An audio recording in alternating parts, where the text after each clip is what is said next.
Good evening. As I know most of you, but for the few that I don't know, my name is Matt Corbetta. I'm your portfolio manager on the ABC account. I'm here to talk to you about your J&J holding that you have in your portfolio. Now, it currently stands at about 50% of your portfolio, which, you know, like a lot of stocks, is J&J's been excellent. And when you have a good stock, you let it run. That's what you do. But at some point, you're going to have to pull it off the table. You're going to have to take some risk off the table. When a stock gets too much, you have to rein it in. You have to take some risk off the table. Now, I know some of you are emotionally attached to it. It's treated you very, very well. But I'm here to talk to you, and hopefully, you know, with going through, you know, the volatility, you know, growth rates, and just the tax implications that are going to occur in the next year, to convince you that it might be time to pull it back and diversify in other places. The agenda for tonight is we're going to talk about the risks involved in it. Then I'm going to go on to my recommendation, and hopefully by the night you'll be able to, as you can see on your agenda, not here because it's covered up, we'll take a vote on what you want to do with the account. We're going to start off talking about the three risks associated with holding a concentrated position in an account. A concentrated position is generally defined as holding a security that's over 10% of your portfolio. In your case, you have J&J, which is 50% of your portfolio. Some of the risks associated with that is volatility. An analysis done by US Trust, my company, which ended in 2009, the variation in price of a single stock in a Russell 1000, which is the top 1,000 stocks in terms of market cap, is over a 5-year period was 37.4%, whereas the index itself was only 16.4%, and there was not much difference in total return. But depending on when you bought the stock, you could see major, major swings in price.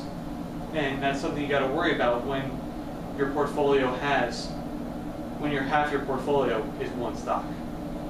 To second that notion, there was analysis by Baird over 10 years, which also ended in 2009, that on the 272 stocks that were in the S&P 500 for that entire time period, over half of them didn't keep up with the rate of inflation. Yours did, and we're very happy with that. We like that. That's what we like to see. That's why you're very attached to it. But of that 272, 104 of them were down over 20%. So it can go the other way, and that's what I'm trying to inform you about. That we're going to have to work on. Next, we're going to talk about growth trends. Growth trends, just because the stock's been good, doesn't mean it's going to stay good. I'm going to show you an example. This is the S&P 500, the top 10 in 1999. And if we can see here, if we go ahead 10 years, how many of these stocks do you think are still in the top 10 in the S&P 500? 2. 2? Anybody else? 4. Nope. Nope. Nope. Nope. Nope. Nope. There are 4 left in the S&P 500. Very good, Tyson. 10 years later, we're going through. Now those stocks, the 4 that are left are still here. Included now is your stock, Johnson & Johnson. This is what I'm worried about, and this is one of those things. It's done very well. It pays a very good dividend, and that's why we kept it. And it's kind of steadied a little bit since this point. But however, it's no longer there. Other stocks have passed it. An extreme example of this, even though it's been all 3 charts that I've shown you, is Microsoft. At one point, sorry about it, it's a little blurry. I got this off FactSet, which is our research system. This is the charting system that we use to track stocks. At this point in time, Microsoft was the world's biggest company by market cap. Right there, it had a bigger market cap than Apple does at this moment right in time. Not 2 weeks ago, but right now, Microsoft in 1999 was bigger than Apple. So we've seen that, you know, stocks can rise and stocks can fall, and that's something we've got to worry about. But also there's one other thing that's kind of looming in the distance it kind of makes it a little more time sensitive, which is the tax implications.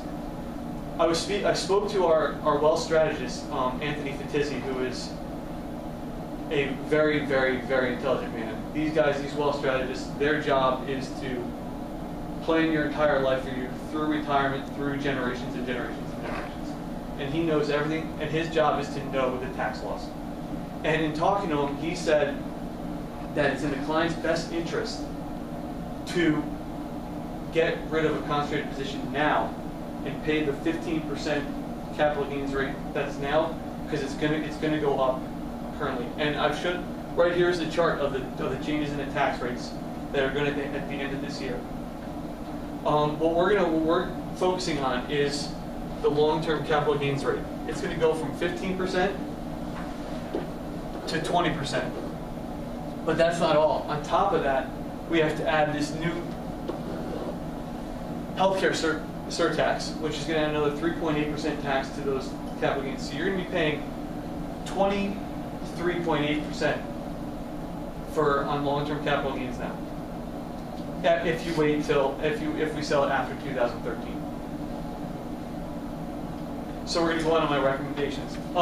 Before I get going on to it, does anybody have an idea of what we should do? Does anybody have any recommendations before I get into mine? Diversify. Very good. I like that. First, we're going to go through the sale process, though. I suggest that we just sell all of it right now, except for, since it's a very good stock and we do like it. It is one of the stocks that we approve highly of. We sell a little bit of it. We'll leave about 7 to 8% of it because we still believe in it, and we know you're attached to it, and we want to show, well, not show appreciation to it because it's a stock, but we feel there's still room for it to grow. I want to show an example of a similar sale, though, with those tax implications. If we sell it now, for example, $1 million in a concentrated stock, I use 1 million, it's a nice round number. $1 million in concentrated stock with no cost base sold in 2012. So we'll have $1 million in capital gains. We'll pay $850,000 to reinvest. Over the next 3 years, we're going to say that those proceeds appreciate 7% yearly. And so from that point, after going through, we sell it again in 3 years and pay that 23.8%, we will have this much left, $995,760. If we wait 3 years and J&J outpaces the 7% with an 8.5% appreciation, and then we sell it in 2015, that same stock will be 20,000. We'll have 20,000 less dollars. Now that once we've sold it, what do we do with the proceeds?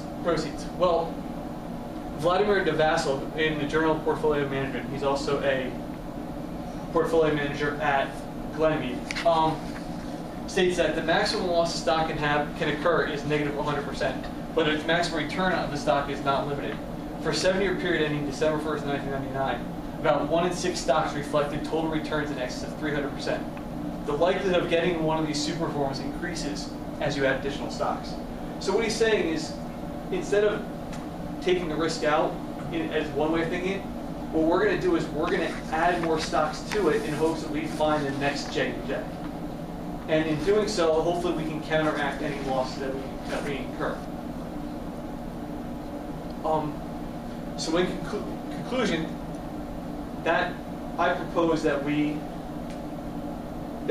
sell the J&J stock as it is right now, just blow it out, and diversify into about 8 to 12 stocks that we feel are quality, that we all agree on, and that we feel will be a very, that they can be what you guys love, because buying a stock shouldn't be about just making money. It should be about what you believe in, and buying stocks and companies that you believe in. That's what we believe. And so with that, I'd like to get started in selling the J&J before the end of the year to take advantage of tax implications. So if we could, since we're not going to meet until the new year, I would like to take a vote of who agrees that we should start selling the J&J stock. All right, I'll start on Monday. Thank you.